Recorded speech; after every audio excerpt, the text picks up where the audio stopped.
Acorn gumbo. Bart heard something. It was coming from Kip's store. Chop, chop, chop. Scoop, scrape, scrape. What are you doing, Kip? Asked Bart. I'm making acorn gumbo, said Kip. Then Bart smelled something. It was something that smelled very bad.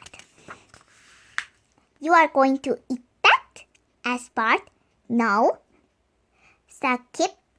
We are going to eat it. You are invited to dinner tonight.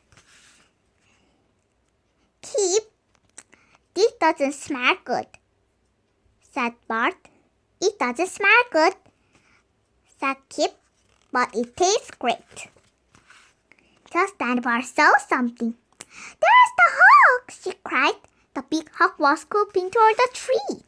Yuck, something smells bad, said the hawk. The hawk turned around and flew away. Phew, said Kip.